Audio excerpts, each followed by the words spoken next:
breaking news that has just broken. The Morgan Gibbs-WHITE story to Tottenham seems to be in serious jeopardy as Nottingham Forest have decided to halt all communications with Tottenham as they seem to see fit that Tottenham have made an illegal, I can't even speak, it's that big, an illegal approach for Morgan Gibbs-WHITE, and therefore have decided that they could potentially take legal action in this case. We're also talking Hugo Ekitike attracting interest from Liverpool as the links there seem to grow stronger. We're talking Rodrygo, the saga. Will he leave Real Madrid? Will he stay at Real Madrid? We're talking Noni Madueke going to Arsenal. That is considered a done deal as far as what both Arsenal and Chelsea are concerned. We're also talking a lot of other transfer stories today. There is a lot to dive into. We're going to start off with the Gibbs-WHITE stuff, of course, but before we go any further in discussing all of that and much more, I would like to remind you all to please like the video and also subscribe if you are new. And obviously, if you want to see more content like this, would love to hear from you all on any of these stories that we're going to be talking about as well. So please do get involved in the chat. Any of these stories that you want to talk about, whether it be the stuff that we're actually going to be talking about or whether it's stuff that you guys want to talk about as well, feel free to get involved in the chat. Would love to hear from each and every single one of you. And most importantly, I hope you're all doing very, very well on this Friday afternoon. It's a very, very warm day indeed, with a lot of stuff to talk about. Sorry, this obviously, as we were just about to go live, obviously the Morgan Gibbs-WHITE stuff broke, so I'm kind of having to check that out as much as obviously talk to you guys. So there might be a little bit of hesitation to kick off this stream, but otherwise we're all pretty much good to go. I'm just trying to... Okay. So we're going to start off then with the Morgan Gibbs-WHITE stuff. We're going to start with them because it's the big breaking news. Has that ever happened? Has any big breaking news broke like this whilst I've been live? I don't know. This is probably the first time it actually has. Anyway, regardless. This is massive. This is massive, massive news.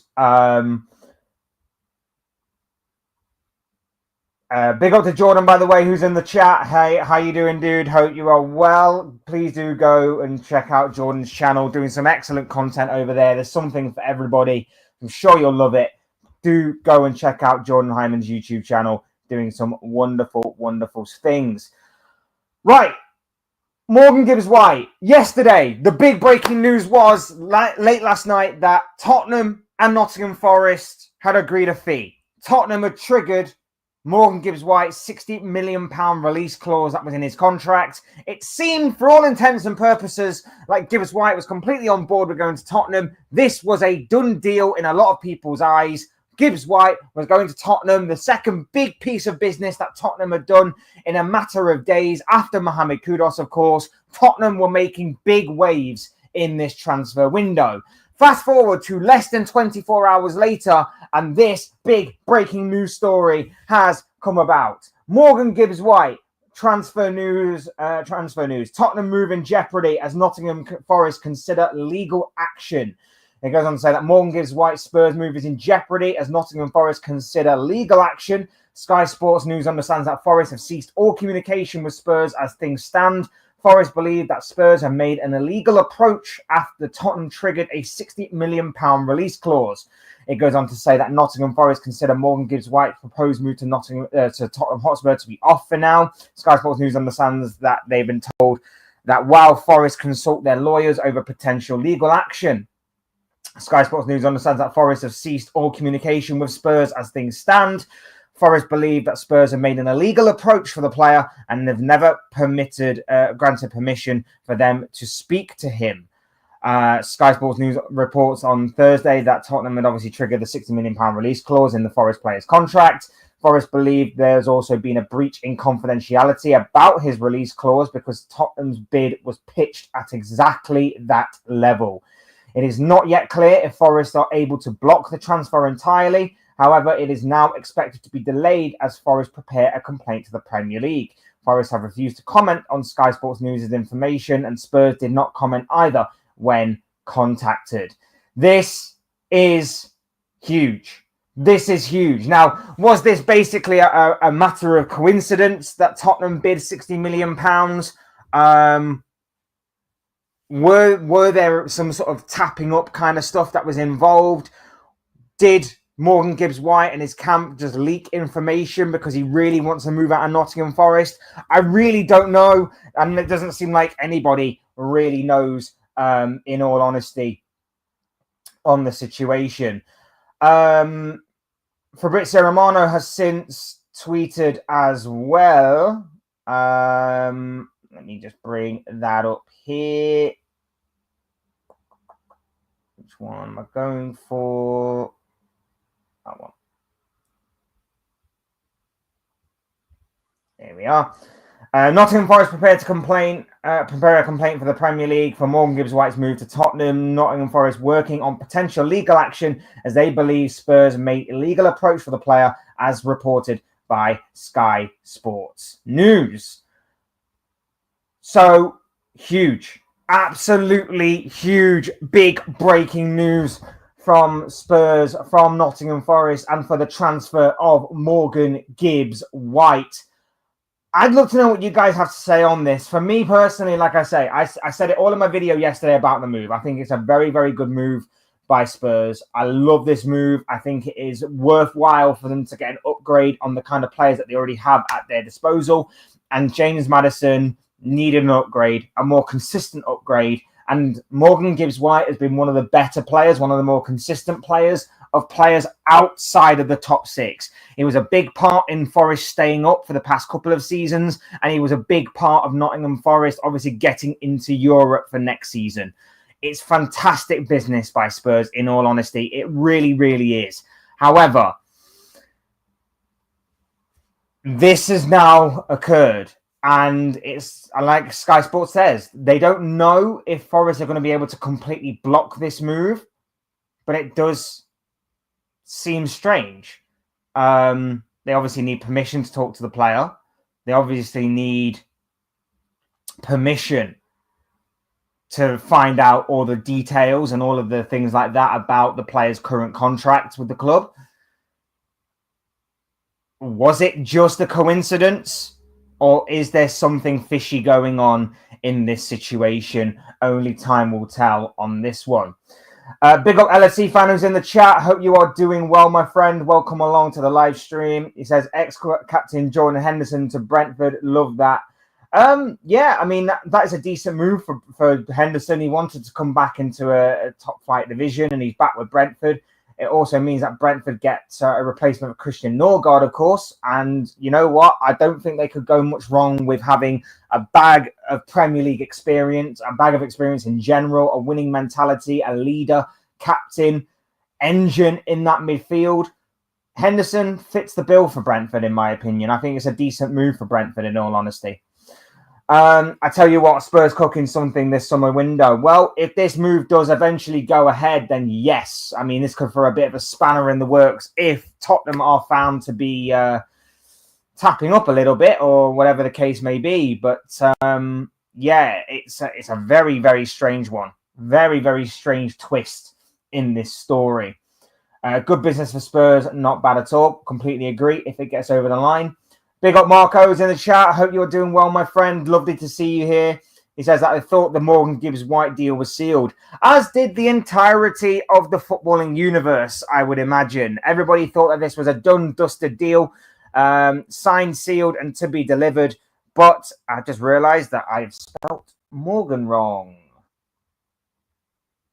I didn't put the A in Morgan. That's better, you muppet. Yeah, I think everybody did. Everybody in the footballing world did. And then all of a sudden this comes out. And Don't understand why it's taken over 12, 18 hours or whatever, however long it was, for Nottingham Forest to realise this and why this has happened. But this is big, breaking, exclusive news.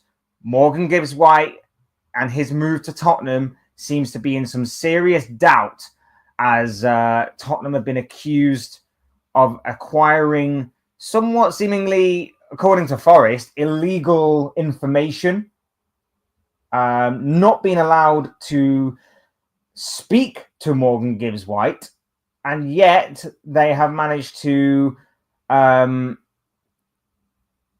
breach confidentiality, according to Forest, and of course speak to him without them giving their permission to. So it seems like this could be in serious doubt. It seems like Spurs have acquired illegal information, information in an illegal manner. And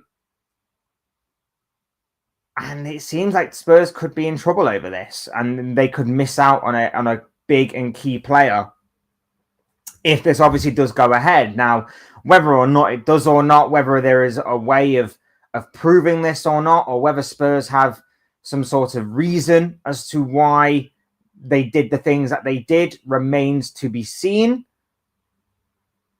But it is going to be very, very, very intriguing as to what is going to happen next. What is going to happen next as far as what this story goes? It's a big twist. No one was expecting it. Don't know why it's taken this long, to be honest, to come out like this. But it is a massive, massive twist nonetheless in this Morgan Gibbs-White situation. I think they want to play Champions League football. I'm talking GB and Mohamed for Spurs. I mean, it's a big push, isn't it? It's a big, big push. And, you know, there's apparently this oil money that has come in. There was obviously the reason why they got rid of Ange Postecoglou in the first place, because apparently they prioritized the league. Spurs prioritizing the league. That is amusing. But yeah, it's an ambitious project so far at Spurs under Thomas Frank and everything. But this could throw a bit of a spanner in the works. We shall see how this goes. Big up Royal Red, who's in the building. Hope you're doing well, my friend. Lovely to see you here. Guys, go and subscribe to Royal Red, doing some wonderful, wonderful stuff on his channel. I'm sure you will enjoy the content that he is creating over there. So big up to you, my friend. Keep up the good work. But yeah, get involved in the chat, guys. Would love to know what you guys think about this Morgan Gibbs-White saga. Do you think it will eventually go ahead? Do you think that this is just Forest trying anything in their power to keep hold of Gibbs-White? What do you make of this situation? Do you think it will be withheld? Do you think it will be thrown out? Let me know what you guys are thinking and feeling about the Morgan Gibbs-White situation. It's an overgrowing story, so there might be some more stuff that breaks as we are live. But at the moment in time, that is all we know on this particular saga and situation. So we shall see and wait with bated breath as to what is going to happen next. Moving on to the next story. The main story that we were going to be talking about today was going to be Hugo Ekitike, a player that has been attracting a lot of interest in this transfer window. There's been a plethora of teams that have seemingly been having this guy on their radar. A number of Premier League teams as well, the likes of Manchester United, Chelsea, Liverpool, of course, even Arsenal have even recently been linked with a potential move for the 23-year-old. Today's news seemingly suggests that Liverpool have stepped up their interest, reportedly. There are reports out there that are suggesting that Liverpool are maybe looking now to maybe step up their interest in Hugo Ekitike. Frankfurt are confident that they can move him on for roughly about the fee that they want, which is seemingly 85 million euros or there or thereabouts. They are seemingly confident that that might occur. Now, whether it's going to be to Liverpool or whether it's going to be to another club remains to be seen. However, I'm intrigued by this. Now, there's a few reasons why I'm intrigued by this story. Number one, he does seem to be a growing talent with a lot of potential and a lot of promise. Number two, he was previously linked with a move to Newcastle. Now, that move hasn't exactly gone away completely. But of course, if Ekitike does go, it could open up the possibility of an exit at St. James's Park for an Alexander Isak, which, as we know as Liverpool fans, could be alarm bells. Exciting alarm bells if that is to be the case. We'll obviously, again, with bated breath, wait and see what does occur there. But with Liverpool, I'm intrigued because even though I'm not completely sold on the idea of Ekitike, I'm not completely sold on him. I still think he's a bit of a project player. I still don't want it to be like a Darwin Núñez type situation in which, you know, we're waiting around for him to eventually come good rather than come good for the here and now. But this move could tie in with another potential move of Liverpool's, which is in regards to Real Madrid and Brazilian winger Rodrygo. Because, again, it seems like his time at Real Madrid is over. It seems like Real Madrid want to get rid of him, even though reports are suggesting that this is not on Rodrygo. Rodrygo wants to stay. Rodrygo is more than happy to stay. If he is forced out the club, it will be not for his own accord, but through the club's. If Liverpool are genuinely interested, and if, like some people are suggesting, maybe we are waiting on a move to happen for Luis Diaz before we go in for Rodrygo, I would be somewhat more for this Ekitike gamble, if you like. Because we'll have then so much creativity behind him. We can create so many goals, or goal-scoring opportunities, should I say, for Ekitike, with Salah, with Wirtz, with Kerkez, with Frimpong, with Rodrygo if he comes in, with McAllister, with Szoboszlai, with Grab, whoever. We can create so many opportunities for this guy to score that even if he does flop somewhat, you've got good players behind him that are willing to step up and pick up the pieces. Salah, obviously. Wirtz can chip in with goals. Rodrygo can obviously get goals. McAllister can get goals from distance. There are so many opportunities and other players for goal-scoring opportunities to occur that I feel like the gamble for Ekitike might be a bit more justified if we do bring in someone of Rodrygo's caliber. Now, of course, this is all hypothetical. There's no reason to suggest that we are definitely going in for Rodrygo. There's no reason to suggest that obviously we're definitely going in for Ekitike. And of course, given the choice of like a Alexander Isak or even a Victor Gyökeres or an Ekitike, I'm definitely picking Isak and Gyökeres over him any day of the week. And I mentioned Gyökeres just purely because there is reports out there that are seemingly suggesting that talks between Arsenal and Sporting have somewhat stalled. And it does kind of open up the possibility that someone could swoop in with a bid at the 11th hour and take him out of Arsenal's grasp, which, if obviously that is to happen, I hope it kind of does. And I hope, obviously, even more so that it is going to be Liverpool that does it. But it doesn't seem likely that that will happen. He seems to have his heart set on Arsenal. And it does seem to be a matter of time before that deal eventually does get done.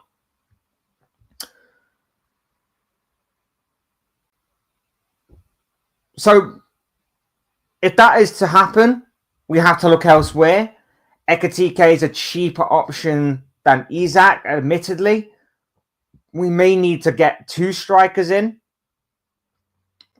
Darwin Núñez is obviously pretty much out the door at this point. We'll obviously need to get 2 in. But like I say, I feel like the gamble is a bit more justified if we can get someone like Rodrygo, someone who can chip in with goals, someone who is creative, someone who is versatile, can play across that front 3/front 4. And as well, when you think about obviously Salah being missing in the middle of December for the African Cup of Nations, someone who can chip in and play on the right-hand side as well as the left.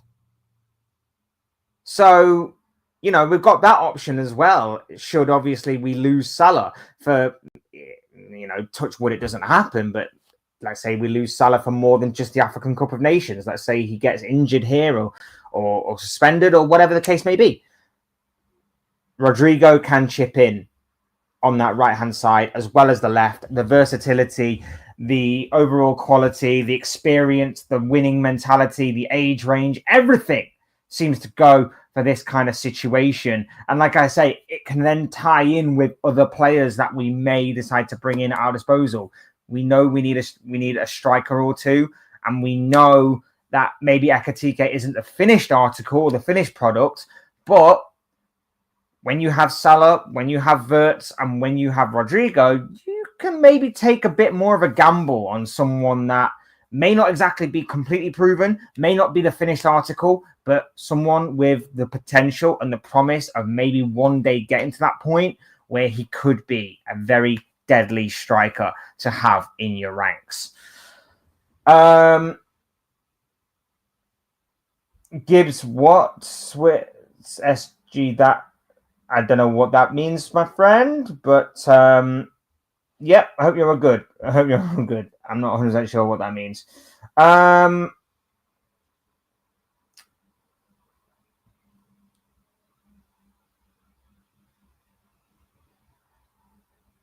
Yes, we will talk about the Noni Madueke stuff a little later because David Ornstein's just put out an update on that. So we will get on with the Madueke stuff later on in the video. So, yeah, that kind of ties in with the Rodrygo saga. Like I say, it does seem like he's going to be leaving Real Madrid. Real Madrid seemingly want him out of the door at the club. But Rodrygo seemingly wants to stay. But at the same time, there are conflicting reports out there that he may decide to leave.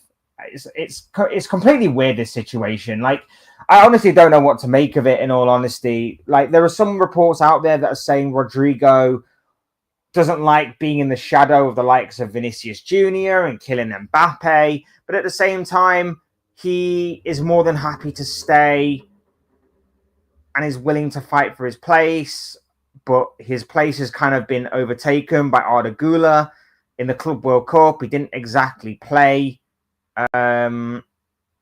too much, or maybe to as much as his liking. It seems a very strange situation. Of course, Real Madrid hold all the cards in the negotiations. They're not exactly they're not exactly going to be, you know, saying that they want to get rid of him completely, because then it puts them in a bit of a weaker negotiating position, maybe not to get as much money as they probably can for him. But yeah, it's an interesting one. It is a very interesting situation and saga that I'm sure is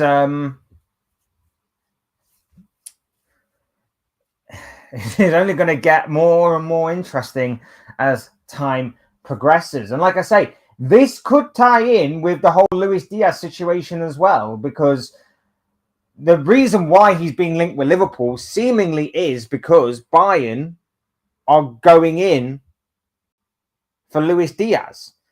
Now, this seems to be a one-horse race now, with recent developments of Barcelona seemingly giving the green light on, or should I say Hansi Flick giving the green light to Barcelona on them pursuing Marcus Rashford of Manchester United, of course. It does seem like Diaz's dreams of going to Barcelona may not exactly be as likely as what they once were, meaning that this situation with Luis Diaz could now escalate for Bayern Munich. There is already reports out there that suggest personal terms are done and dusted. There are already stories out there that Diaz is on board with going to Bayern Munich, already agreed personal terms, all of that stuff. And let's face it, you don't enter personal terms with a club unless you want to leave the current club you're at. You just wouldn't entertain it, would you? Well, he's obviously entertained it. He obviously wants to leave. And now it seems as though Bayern have put in a bid that Liverpool have rejected. Allegedly, a 50... Oh, I had it written down somewhere. Where did I put it?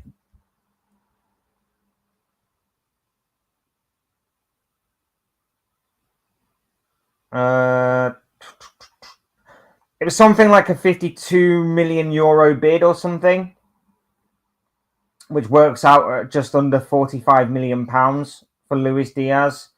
That bid has gone in. That bid has been seemingly rejected. Liverpool are said to be not entertaining that kind of offer. And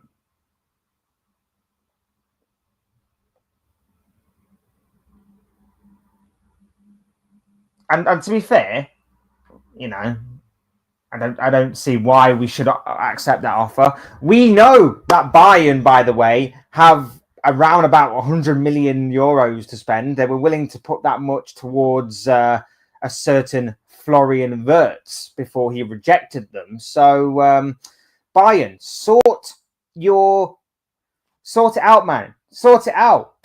Up the price. Because we know you've got money. We know you've got the money. We know you wanted Florian Wirtz for about 100 million. So, keep raising that price, that fee, bro. Keep raising that fee, and then we'll talk. Because, that's just not going to fly. That's just not going to cut it, I'm afraid.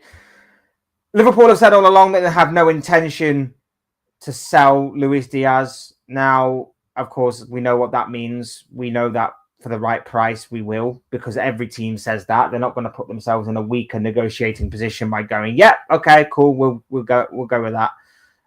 It's like saying, I have no intention to go to the pub tonight and for a few drinks, and then, come 8, 9 o'clock, you're sat in the pub with your mates, just drinking and talking absolute nonsense.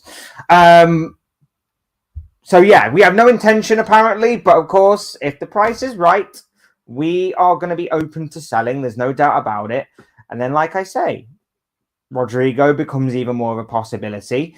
There's been already talk that maybe, just maybe, Liverpool could reignite their pursuit of Anthony Gordon, currently of Newcastle. There's a lot there. There is a lot there to unpack with all of these stories that could interlink and could obviously combine. So, yeah, we should wait and see on all of this stuff. But it is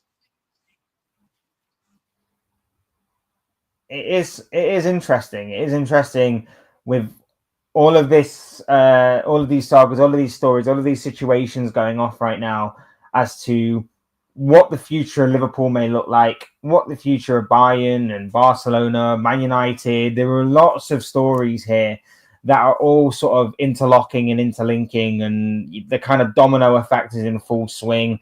And like I say, things are very much heating up in this transfer window. And of course, we wait and see what does occur, what happens, and how these teams go about preparing for next season. So, yeah, and that kind of long-winded sort of story of different elements and different situations and different things going on at the same time. Would love to hear from you all in the chat about what you think about all of these things, whether it be about Liverpool wanting Hugo Ekitike, whether it be about the Rodrygo situation and saga. Where do you see Rodrygo heading this summer? Will it be to a Liverpool? Will Arsenal get their wish, or will someone else come in for Rodrygo? We know he's been attracting interest from right the way across Europe. We're waiting and seeing what is happening with this situation. Let me know what you guys are thinking and feeling. Your thoughts, comments, opinions, predictions, feelings, whatever you want to call it, will make for great interesting reading in the chat. So please do get involved, my lovely, lovely people. Hit the like button if you haven't already, and subscribe if you are new. Both things, as always, and probably greatly appreciated, of course. So thank you very much for that. You guys are absolutely amazing. You guys are absolutely awesome, and I cannot thank you enough for the support that the channel and myself have been getting. So thank you, thank you, thank you. Moving on.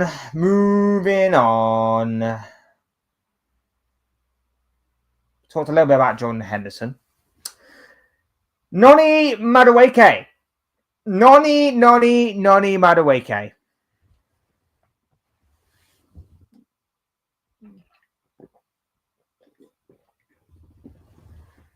Noni Madueke.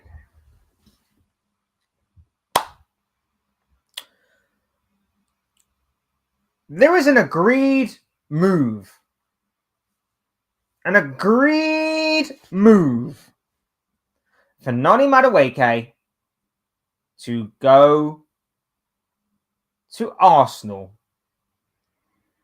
for a fee in excess of £50 million.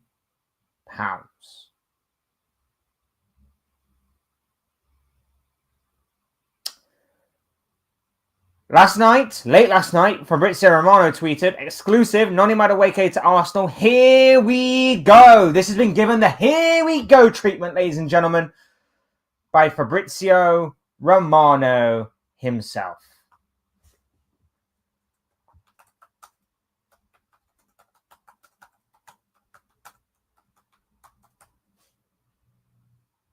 Been given the here we go treatment by Fabrizio himself. Fee agreed in excess of £50 million with add-ons included. In excess of £50 million. Over £50 million. Add-ons included. Jesus Christ. Madueke already agreed 5-year deal at Arsenal days ago, and he's now set to complete his move. The winger leaves Chelsea to join Arsenal. David Ornstein tweeted within the past 10 minutes, Noni Madueke granted permission by Chelsea to leave camp in USA and undertake medical before completing Arsenal's switch. 23-year-old will not train with Chelsea and flies to the UK today after full agreement reached on £52 million deal, 5-year contract in place. £52 million is what is going to be spent on Noni Madueke. And if I can just revert this back to the Luis Diaz situation, Bayern want Luis Diaz for about just under £45 million. But yet, Arsenal are buying Noni Madueke for £52 million. So yes, Bayern, you can definitely up your game and up your fee, because that is a joke what you have just basically said to Liverpool, if that is true. If that bid is genuine. Anyway, I digress. Noni Madueke. £52 million to Arsenal. Now, it's safe to say there are a lot of angry, annoyed, frustrated, and confused Arsenal fans on every form of life and social media platform that have seen this story, read the articles, read the information, and have been left scratching their heads over what the hell are Arsenal doing? Now, as a rival fan, as a Liverpool fan, I like this. Because this is the kind of stuff that, you know, I'm not concerned about. I'm really not concerned about. I'm not concerned with Madueke in the slightest. I don't really care for him much as a player. There is talent there, but as a top player, as a player that's going to like move the needle for Arsenal, it's just not going to happen. It's not going to push them on any further. It's not going to close the gap on Liverpool or, you know, push them across that finish line towards being champions rather than contenders. It's just not there. It's just not going to happen. At least in my opinion. Obviously, we shall see.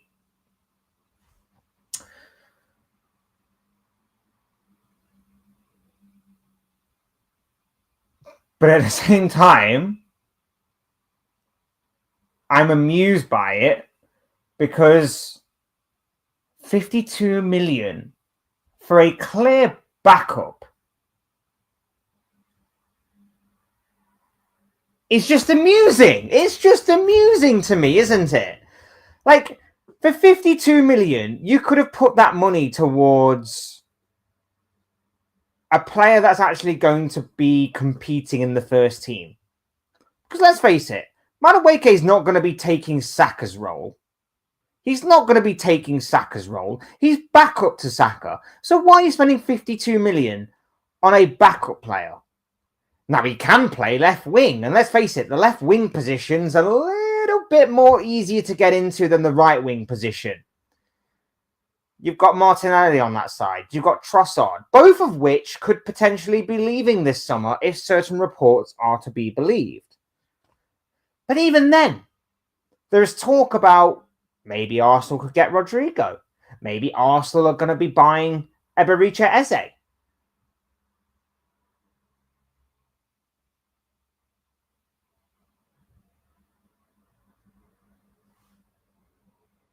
If that is the case, then there's no way that Madueke should be forced to switch position onto the left-hand side, because even then, he's going to still be back up. Because are you really telling me you're going to be playing Madueke over either one of Rodrygo and Eze? Are you seriously telling me that you're bringing in Madueke to start on the left-hand side, especially if you are going to then bring in one of the other two?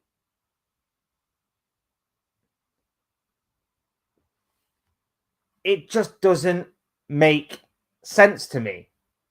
It really, really doesn't make any sort of sense to me, this transfer. Again, as a Liverpool fan, I'm amused by this, and I think it's somewhat funny. But I can understand the frustration and the confusion of Arsenal fans. It's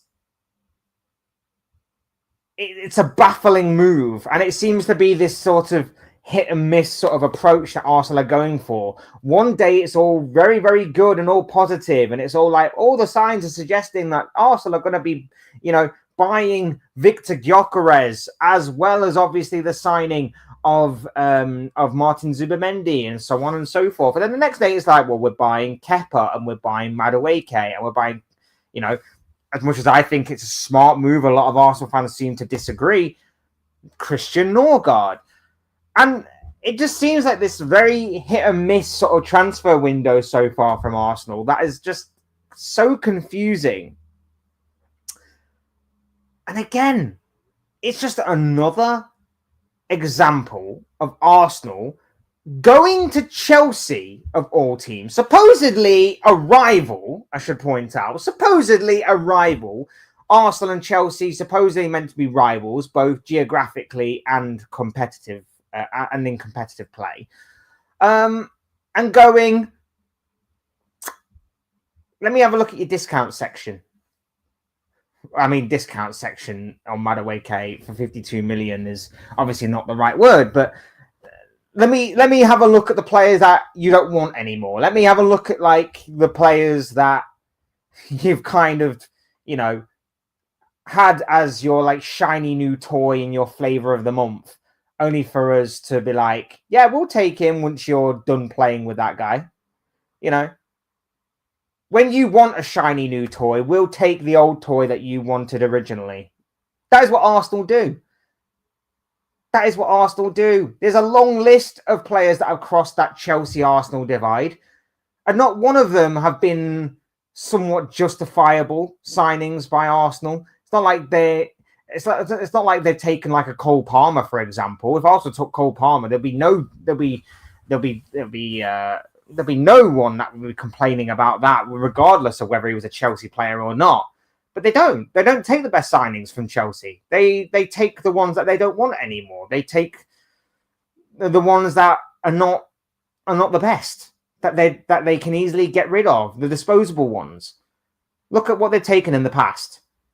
Petr Cech, David Luiz, Kai Havertz, Raheem Sterling, Willian, Kepa, and now you can add Noni Madueke to it. That's 7 right off the bat. That is 7 players right off the bat. And I know that some of them obviously weren't Mikel Arteta signings. I get that. But at the same time, Arsenal have this weird thing of going to Chelsea and taking their disposable players. And I've had a theory about this. I said this in a preview. I can't remember what video it was. It was a while ago, I think. But I've had a theory about this, that Arsenal and Arteta are taking these kinds of players, not the players that you would put at the top of your like wish list of transfer targets, but just sort of random players like this. And I've had a theory that should Arsenal actually win the Premier League in like the next year or 2 years, as long as Arteta's still there, Arteta will basically turn around and he'll have like a list of names that he's brought over the years and go, none of you gave any of these players a chance. I did. And I turned them into being Premier League champions. Therefore, this means more. That is genuinely what I am imagining from Mikel Arteta as to why he is doing this. Because, like I say, for 52 million, why would you mess around with that kind of money? Why would you not go and get the proper finished article, or at least an article that is close to being finished, rather than a Madueke who, like I say, with his current position, is going to be back up on the right wing at most, and probably going to be back up on the left wing because you're probably going to buy someone else on that side that is going to be better. If you don't, then you are stuck with Madueke on that position.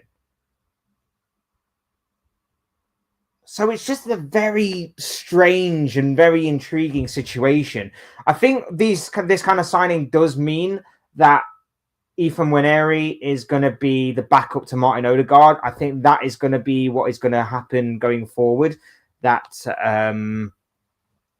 Nwaneri's position is now going to be through the centre rather than on the right wing, which I think could be beneficial for him. I'm not saying he's terrible on the right wing, but I feel like maybe through the centre, he can create a bit more chaos, a bit more creativity, and so on and so forth.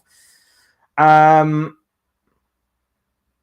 even so, like, this really weird love affair and love story between Chelsea and Arsenal. I mean, mainly on Arsenal's side, Chelsea are more than happy to get rid of their deadwood for big money. It just seems so strange to me, and especially for a player like Noni Madueke. Is there anything I can say good about Madueke? I mean, from a Liverpool fan, yes, he's joining Arsenal, so that's good in itself. But at the same time, he's good at 1v1s. He can take on a man. He's good at that. He scored a hat-trick against Wolves. Other than that, there's not really a lot I can say about him. His end product is sketchy at best. He's inconsistent at best. There is very little that I can honestly say about this deal being a positive for Arsenal? Very little. Yep, it does add depth. Yep, it is a backup. But why are you spending 52 million, at least 52 million, on a backup? It just, honestly, it makes no sense to me whatsoever. I'm confused by this. You know, especially when you consider Luis Diaz, the first bid by Bayern is seemingly somewhere in the region of £45 million. Morgan Gibbs-White is going for £60 million. You know, Kudos has gone for £55 million.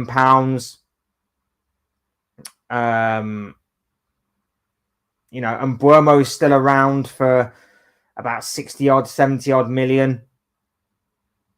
Rodrygo, somewhere seemingly similar, the same, depending on what kind of reports you listen to. But yet, rather than go for a first teamer, rather than go for someone who is going to compete for those positions, rather than seemingly somewhat be okay being a backup,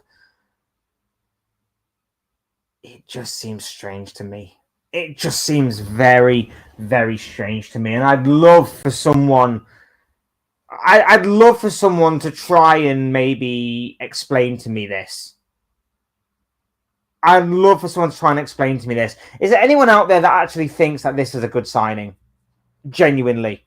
Anyone in the chat or anybody that you know, if anybody thinks this is a great signing by Arsenal, please tell me why and let me know, because I'm struggling here.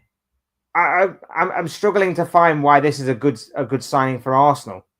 And I'm trying to be honest and neutral. I'm trying to be fair on this, because as a Liverpool fan, I just want to kind of laugh and just be, you know, and throw all these comments out there that are going to like just stick at Arsenal. But I'm trying to be, you know, neutral on this. I'm trying to be as fair and as honest as I can. But I'm struggling. And even someone who tries to be as positive as I am is struggling to find the positives in this situation. Arsenal, Madueke, 52 million. If this was for something like 20 million, 25 million, maybe at a push, I'd be like, you know what? For a backup, for that kind of price, it's not bad. It's not bad. It's not the best, but it's not bad at all. I can understand where they're coming from. But for 52 million. 52 million.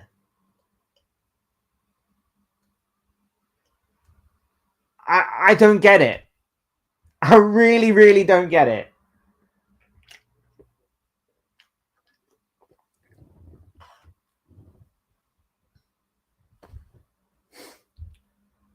$52 million.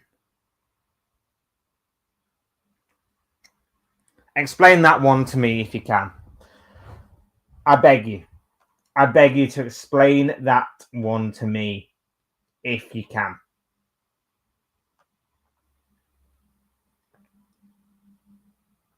I'm so confused by it. I really, really am.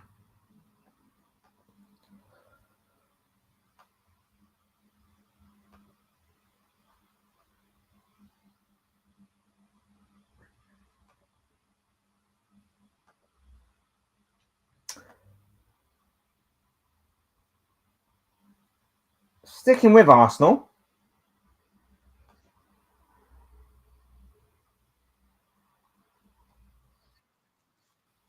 we are going to be talking about their striker situation as of right now. Told you there's a lot to get into today. Victor Gyökeres, that deal, depending on who you, again, believe and listen to, might have stalled. Reports coming out of Portugal in recent days that allegedly talks of seemingly broke down a little bit between both sets of clubs. It could mean that this saga drags on a little bit longer. Certain other reports are suggesting that, you know, it is taking its time, but it will eventually get done.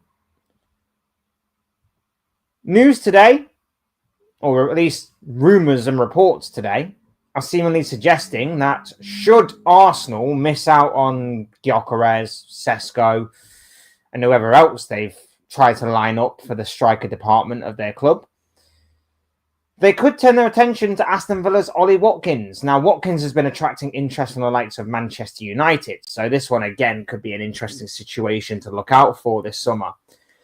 He could be on his way out of Villa Park. It's not in the realms of possibility for that to be the case. But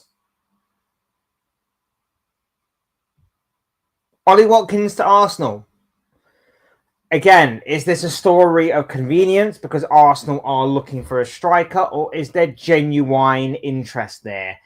Only time will tell. But there's not that much to it than that. There just seems to be a bit of speculation that maybe Arsenal could focus their efforts elsewhere, should, of course, this Gyökeres deal prove to be too awkward for them to do. Reports are suggesting that the price on what the hell is his name? Gyökeres is about the same. They say it's roughly the same. It's still what's being reported as. It's something in the region of like 60 million euros plus 10 million in add-ons. I don't know why teams are not going in on this harder than what they should be. I'm a bit surprised that there are other teams that are not going in for this.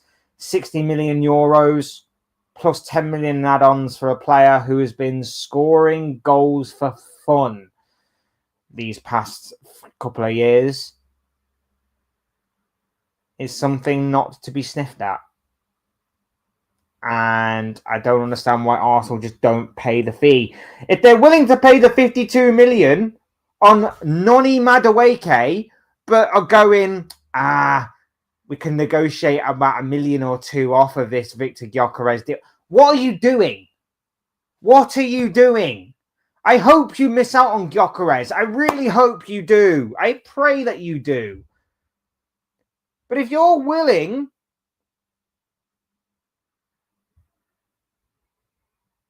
to spend all that money on Madueke, but are sat there on Gyökeres, of all players, Victor Gyökeres, and go, I don't know. I don't know about this money. I don't know. What the hell are you doing? I'm frustrated. I'm not even an Arsenal fan. I'm more frustrated at my club for not swooping in there and taking it out of your hands. We should be doing that. Liverpool should be doing that. Liverpool should be swooping in there right now, knowing that it's roughly about 60-odd million euros plus 10 million in add-ons, and going, thank you very much. We'll take Gyökeres. Here's your money. Here's our player. Thank you very much. That's what we should be doing right now. But instead, for whatever reason, not happening. Not happening for whatever reason. And we're just letting Arsenal have a clear run at this, even though they're running up several times and still managing to fall over on it 1,000,001 times. So what the hell are we playing at? What the hell are Arsenal playing at? What the hell is going on with this situation? Am I the only one that is like going crazy over this? Like, am I missing something on this situation? Am I missing something on this Gyökeres situation here? Why aren't more teams going in for him? Is there something that I don't know about? Is there some sort of trait or personality thing or some sort of long-term thing that is going on with Victor Gyökeres right now as to why everybody is seemingly opening the pathway for this bumbling Arsenal negotiating team to have a clear run at but still flop it every so often? Is there something that I'm missing here or what? I don't quite get it. He'd do wonders for Barcelona. He'd do wonders for PSG. He'd do wonders for the vast majority of clubs right the way across Europe. And yet, this Arsenal team are bumbling towards the finish line on this deal but they are very quick to sort out a couple of million here and there for a Chelsea somewhat reject. Explain to me this. I don't get it. I don't get it. Oh dear, oh dear, oh dear.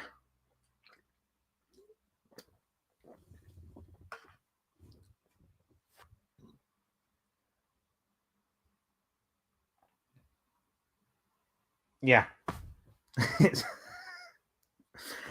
It's baffling, but that is seemingly the story there that Ollie Watkins could be going to Arsenal if Arsenal miss out on both their two top targets and they could focus their attention elsewhere. We shall wait and we shall see.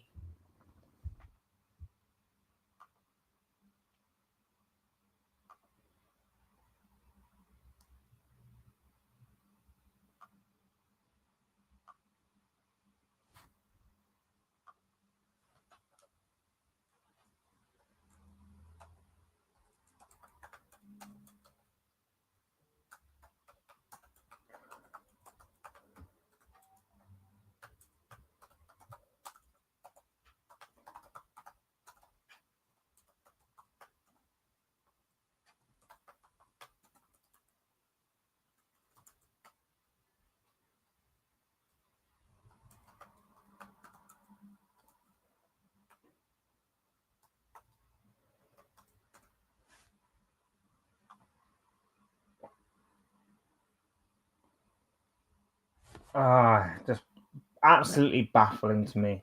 Absolutely baffling to me.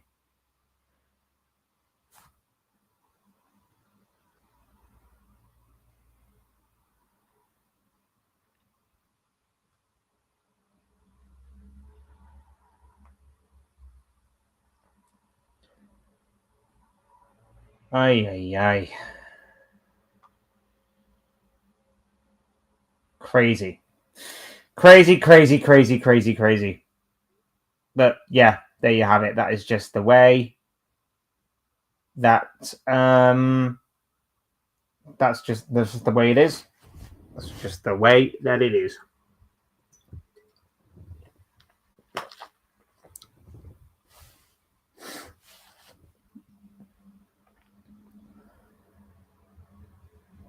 Last story that's broke during us being live. Christian Romero seemed like he was unhappy with the removal of Ange Postecoglou. Seemed like there was going to be a lot of speculation surrounding him and where his footballing future may lie. A move away from Spurs seemed to be on the cards this summer. Well, maybe, maybe not. According to Jack Pitbrook, a Spurs and England spokesperson, writes for The Athletic, amongst other journalistic pieces. According to him, Atletico have ended their pursuit of the Argentine international, and so far he'll be staying at Spurs. This seemed to be a player that was demanding Spurs to be pulling their finger out, to be showing some signs of ambition going forward. Understandable as to why. Maybe the signings of Alakudos and a GIBBS-WHITE may be enough to say that maybe Tottenham are heading in the right direction for him. Maybe it's a case of, maybe it's a case of that Atletico have gone a different direction. Tottenham remains stubborn on their asking price and they feel like they can get better value elsewhere. Who knows? There doesn't seem to be a great deal on this story as of right now, but that seems to be the case there. Johan Visser. Talking Johan Visser.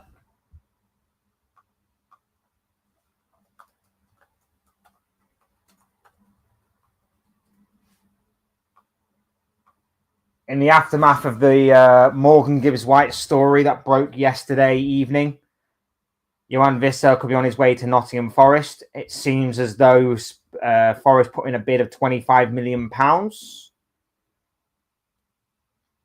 Brentford has seemingly rejected it.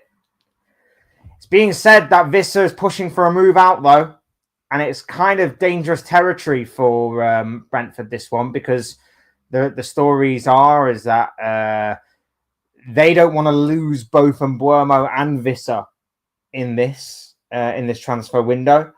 They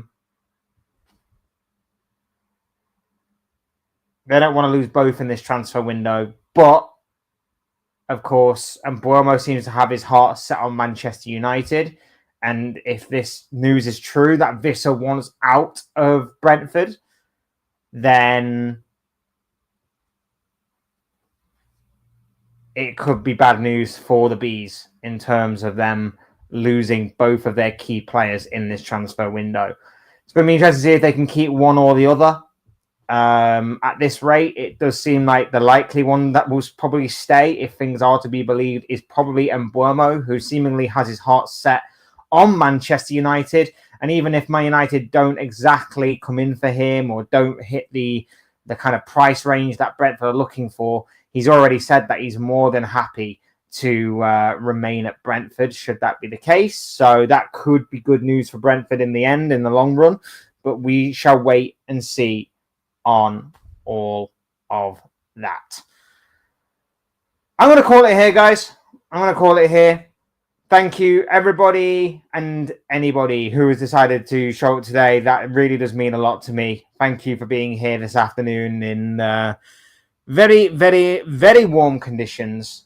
Obviously, lovely to speak to each and every single one of you that was in the chat. Thank you to everybody that's liked the video or subscribed, whatever the case may be. Really do appreciate that. And if obviously you haven't already, please feel free to do so on your way out. That would be great. It really supports the channel, really supports me. And I can't honestly thank you guys enough for that support and that appreciation. It really does mean the world to me. And like I say, it's more than anything that I would imagine when I started this out. So I really do appreciate it. Hit the like button if you haven't already. Subscribe if you are new or want to see more content like this. Both things will always and forever be greatly appreciated. Never take it for granted. You guys are absolutely awesome. And I cannot thank you enough. So thank you, thank you, thank you. I've been Fletch. This has been another Fletch Talks video. And I'll see you with you all again soon in another video or live stream or whatever it may be. Cheers, guys. Thanks for watching. Take care. Enjoy the rest of your day. And I'll speak to you all again very, very soon. Peace.